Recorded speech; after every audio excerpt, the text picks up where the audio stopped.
Let's start with our first news. Paddy delivered one of the most impressive performances of his career at UFC 329, and his warning to Benoit Saint Denis before the fight turned out to be completely accurate. Paddy made it clear that shooting for takedowns against him would be a dangerous move, and that prediction became reality inside the Octagon. BSD started aggressively, moving forward and throwing heavy punches to set the pace early. Moments later, he changed levels and attempted a takedown, but Paddy reacted instantly. He locked in a tight guillotine choke, forcing BSD to roll in an effort to escape the submission threat. That was exactly the opening Paddy needed. In one smooth transition, he switched to a d'Arce choke and secured even more control by placing his left leg across BSD's back for extra leverage. The pressure became too much, and BSD was eventually put to sleep in a stunning finish that sent the crowd into a frenzy. Following the huge victory, Paddy wasted no time calling out some of the biggest names in the division during his conversation with Joe Rogan. Among the names mentioned were Ilya, Justin, Conor, and Max Holloway, making it clear that he is aiming straight for the top of the lightweight division. During the post-fight press conference, Paddy doubled down on his ambitions and stated that he wants to become the first ever UFC champion from Liverpool. He said he does not care whether the UFC gives him Justin, Charles, Oliveira, or anyone else in the top 5 because everyone can get it. Dana White also praised Paddy's recent performances, saying he earned respect after bouncing back from adversity and proving he belongs among the elite fighters in the division. Move on to another news. Carlos Prates had a strong message for Conor following the events surrounding UFC 329 and the recent discussions about a possible fight between the two fighters. For those who may have missed the story, talks surfaced several months ago regarding a potential showdown between Carlos and Conor. While nothing official ever materialized, the possibility generated major attention across the MMA world and sparked debate among fans about how such a matchup would play out inside the Octagon. After UFC 329, Carlos decided to address the situation publicly and made it clear that he has absolutely no interest in staying quiet. Taking to his Instagram story, he fired shots directly at Conor and delivered a message that immediately started making rounds throughout the MMA community. Carlos wrote that if the fight ever happened, he believed he would hurt Conor badly inside the cage. He then urged Conor not to accept the fight, claiming that his time at the top had already passed and that the sport now belongs to a new generation of fighters ready to take over the spotlight. He also referred to Conor as McChicken in the post, adding another layer to the trash talk and showing that he was not holding back with his words. Carlos continued by saying that Conor should protect the legacy he has already built instead of risking it against younger and hungrier opponents. The final part of the message included one more playful jab, with Carlos telling Conor to never cut his hair like that again. A comment that quickly caught the attention of fans online and added some humor to an already viral exchange. Whether serious or simply promotional banter, Carlos made sure his message was heard loud and clear across the MMA world. Move on to another news. More details have started to emerge regarding the altercation involving Merab during the RAF event build-up on Friday, and the latest information paints a clearer picture of what reportedly happened behind the scenes. In earlier reports, there were claims that the incident involved a fan. However, according to the newer information that surfaced after the event, that does not appear to have been the case. Reports now suggest that the individual involved was actually Umar's friend, Ahmed Gaji Magomedov, a respected figure in the wrestling world with an impressive list of accomplishments to his name. The reports claim that tensions escalated after comments made by Merab during the pre-fight press conference did not sit well with Ahmed. As emotions ran high around the event, the disagreement allegedly carried over outside of the media setting and eventually led to the confrontation that quickly became a major talking point across the MMA community. For those unfamiliar with Ahmed's background, he is far from an ordinary spectator.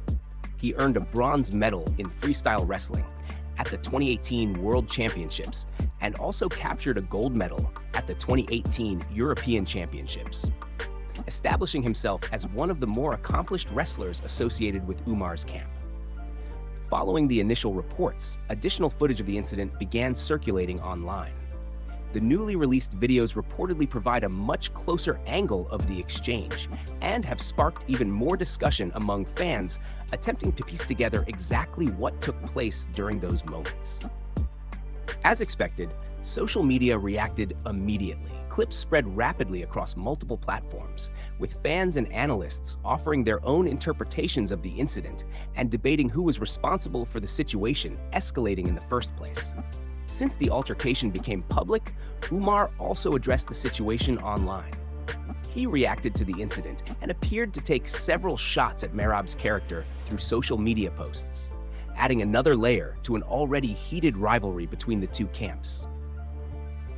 With emotions continuing to rise and both sides now publicly involved in the fallout, the incident has only added more attention and more drama surrounding everyone connected to the situation, keeping fans closely watching for any further developments or official statements. Move on to another news. Dana White had plenty of praise for Paddy following his impressive performance against Benoit Saint-Denis at UFC 329. And it was clear that the UFC president was extremely impressed with what he witnessed inside the Octagon. Speaking after the event, Dana revealed that Paddy earned a tremendous amount of respect from fans following his previous defeat. According to Dana, the response from the MMA community after that fight was unlike anything they expected to see. Dana explained that his social media team informed him that Paddy gained nearly 2 million followers across social platforms almost overnight following that loss. Rather than hurting his popularity, the setback appeared to strengthen his connection with fans, who respected the way he handled adversity and bounced back stronger than ever. Dana also pointed out that when Paddy made his walk to the cage at UFC 329, the atmosphere felt completely different. According to him, Paddy carried himself with the confidence and presence of a world champion long before the fight had even started. Looking back at the matchup itself, Dana admitted that he believed Benoit Saint-Denis had a better chance of success if the fight remained standing and played out on the feet. That was why he was surprised to see BSD attempt an early takedown against a fighter with Paddy's submission skills. The decision proved costly almost immediately. Paddy reacted quickly, locked onto the neck, and secured a vicious choke that ended the fight in spectacular fashion. Dana described the submission as absolutely nasty and praised the technique and execution that led to the finish. Even though the fight ended in a relatively short amount of time, Dana made it clear that the performance left a major impression on everyone watching. In his view, Paddy delivered one of the most memorable moments of the entire event. When asked about what comes next for Paddy and whether a specific opponent had already been discussed, Dana admitted that there were currently no firm plans in place. He explained that the UFC would return to the drawing board after the event and spend the following week evaluating the best path forward for the surging lightweight contender. With momentum on his side and fan support continuing to grow, Paddy's stock has never looked higher. Move on to another news. New information has emerged regarding Conor's unfortunate injury at UFC 329, and it comes directly from his longtime coach, John Kavanagh, who shared details about the preparation leading up to the fight. According to Kavanagh, the technique that ultimately led to the injury was not some last-minute decision or a risky move that had not been tested in training. In fact, he revealed that the jump switch kick was a technique the team had been practicing consistently throughout the entire training camp. Taking to Facebook after the event, Kavanagh admitted that the situation left everyone in the camp absolutely devastated. He explained that the opening jump switch kick had been drilled every single day for months and had become a regular part of their preparation for the fight. The coach went on to say that the technique was repeated multiple times during warm-ups and training sessions without any issues whatsoever. According to him, there had never been any indication that something could go wrong when executing the movement. That is what made the injury even more shocking for everyone involved. Kavanagh revealed that the injury occurred the very first time Conor threw the kick during the actual fight, turning months of preparation into heartbreak within seconds. He described the moment as one of the worst experiences a coach can go through, especially after watching an athlete spend months preparing for a massive return to competition. After all the hard work, sacrifice, and preparation, seeing the fight end in such a fashion was incredibly difficult for the entire team to process.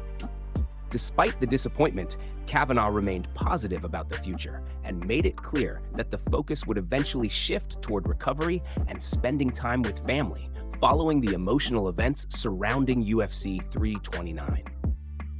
He concluded his message by saying that he was looking forward to seeing his family in the coming days, as everyone involved takes time to reflect on what happened and begin planning the road back from this heartbreaking setback. For Conor's camp, the feeling was simple. Months of preparation ended in an instant, making the outcome even more brutal and unfortunate than anyone could have imagined. Move on to another news. Arman once again managed to grab the spotlight during the RAF event, and this time it had nothing to do with punches, takedowns, or face-offs inside the cage. According to those in attendance, Arman decided to give everyone watching a brief moment of panic after unexpectedly diving straight into the crowd during the event. For a few seconds, it looked like complete chaos as fans and officials tried to figure out exactly what was happening. Fortunately, there was no hostile intent behind the moment, and no confrontation followed the jump. Arman's actions appeared to be nothing more than another example of the unpredictable energy and entertainment that fans have come to associate with him over the years. Still, the unexpected scene was enough to make plenty of people nervous, especially considering how quickly situations can escalate when fighters leave the designated areas during live events. It was certainly one of the more unexpected moments of the night and immediately became a talking point across social media.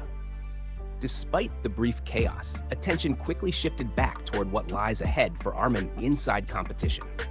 The lightweight contender is already preparing for his next appearance, which is scheduled to take place next Saturday at RAF 11 in Milwaukee. Standing across from him will be Colby Covington in a matchup that has already generated significant interest among fight fans. The clash of personalities, styles, and experience levels has created plenty of buzz leading into the event. With the fight rapidly approaching, both competitors will now turn their full attention toward preparation and game planning as anticipation continues to build throughout the MMA community. As for International Fight Week, many fans felt that the event came to an unexpectedly quiet conclusion following the dramatic moments that unfolded earlier in the week. Even so, the headlines continued to arrive, and Arman once again found a way to remain right in the center of the attention. Move on to another news. Max Holloway shared his thoughts on Conor following the unfortunate ending to their UFC 329 matchup, revealing that something felt different about his opponent even before the opening bell. According to Max, he had been discussing the fight beforehand and expected to see the usual version of Conor make the walk to the Octagon. However, once he saw him up close, he immediately noticed that something seemed off compared to the energetic and unpredictable fighter fans had become used to over the years.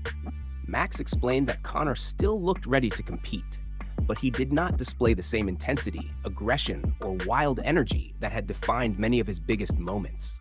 Instead, he appeared unusually calm and composed, which caught Max by surprise as he prepared for the fight. Despite noticing the difference, Max expected Conor to come out aggressively and launch something explosive early in the contest. Moments later, that prediction became reality when the opening exchange centered around a kick that unfortunately led to the fight ending in heartbreaking fashion. Max admitted that the outcome was frustrating because he had fully committed himself to competing at 170 pounds and wanted to experience the version of Conor that had been promoted throughout the buildup. He wanted to test himself against the fighter who spoke about dominating a completely different division and operating on another level. Looking ahead, Max stated that he is willing to wait until next year if that is what it takes to make the rematch happen. At the same time, he also expressed interest in running things back with Justin after their unforgettable battle. Max explained that his immediate priority is spending time with his family after an extremely active schedule and several demanding training camps. he plans to step away for a while before making his return in 2027. When that return finally happens, Max made it clear that his goal remains the same: deliver another masterpiece, put on a show, and leave the Octagon with his hand raised once again.